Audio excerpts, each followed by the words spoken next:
আর্জেন্টিনাকে সম্ভাব্য সব শিরোপা জয় করিয়ে রাজার আসনে লিওনেল স্ক্যালোনি এই মুহূর্তে জাতীয় দল স্ক্যালোনিকে সমীহ করবে যে কোনো কোচ। অপরদিকে নিজেদের কোচের ভরাডুবির পর ইতালিয়ান মাস্টার মাইন্ডকে নিয়ে এসেছে ব্রাজিল দল।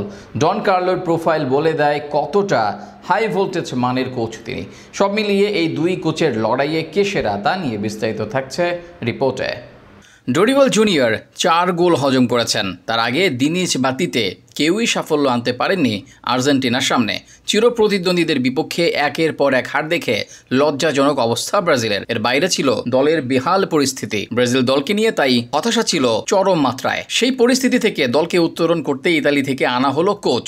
আন্তর্জাতিক মঞ্চে সর্বোচ্চ বেতন দিয়ে আনা হলো একজন কোচকে, যিনি এর আগে কখনো আন্তর্জাতিক মঞ্চে কোচিংই করাননি। কিন্তু এরপরও তাকে আনা হলো টেক্কা দিতে একজনকে, তিনিও আর্জেন্টাইন কোচ লিওনেল স্ক্যালোনি। 2019 সালে দলের দায়িত্ব নিয়েছেন স্ক্যালোনি। শুরুটা করেছিলেন হার দিয়ে, এরপর সব মিলিয়ে 87 ম্যাচে 65 জয়, 14 ড্রয়ের সাথে 7 হার। আর্জেন্টিনার হয়ে মোট 5 টুর্নামেন্ট খেলে 4টি শিরোপা জয় সর্বশেষ 4 আসরের। 28 বছর পর আর্জেন্টিনা শিরোপা জিতিয়েছেন। 34 বছর পর এনেছেন বিশ্বকাপ। দলে ইনজুরি সমস্যা হলেও বেগ পেতে হয় না কোচকে। তার হাত ধরেই এমি, এনজো, আলভারেজ, ম্যাকঅ্যালিস্টারদের মতো খেলোয়াড়রা বিশ্ববিখ্যাত হয়েছেন। তার অধীনে আরও শানিত হয়েছেন লাউতারো ডিপলরা। এদের সাথে মেসি, মারিয়ারা আর্জেন্টিনার সাফল্য ত্বরান্বিত করেছেন। আগামী দিনের জন্য প্রস্তুত হচ্ছেন আলমাদা, সিমোয়েনেরা।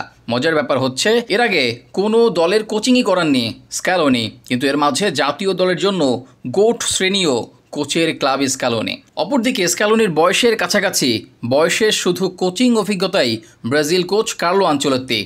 30 বছর যাবৎ ইউরোপিয়ান বিভিন্ন ক্লাবের কোচিং করিয়ে সফলতা পেয়েছেন, কিন্তু এক জায়গায় তিনি ছিলেন শূন্য, তা জাতীয় দলের কোচিংয়ে।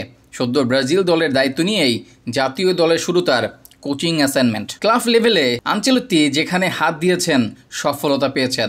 শীর্ষ 5 লিগের শিরোপা পেয়েছেন, 2 ক্লাবের হয়ে একাধিক চ্যাম্পিয়ন্স লিগ জিতেছেন। এর বাইরে সময়ের সাথে সাথে ট্যাকটিক্সে বদল এনেছেন, টেক্কা দিয়েছেন সব আমলের কোচকে, যে কারণে সর্বোচ্চ বেতন দিয়ে এই ইতালিয়ানকে রাখা ব্রাজিলের। আনচেলত্তি জাতীয় দলে মাত্র শুরু করেছেন, স্ক্যালোনি নিজেকে অনেক দূর নিয়ে এসেছেন। তাই এই লড়াইটা করতে হলে আনচেলত্তিকে এই পর্যায়ে নিতে হবে সময়। তবে ক্লাবের মতো যদি জাতীয় দলের সাফল্য ধারা বজায় রাখতে পারেন কোচ, তবে জাতীয় দলের সেরাদের কাতারে স্ক্যালোনির পাশাপাশি উচ্চারিত হবে তার নামও।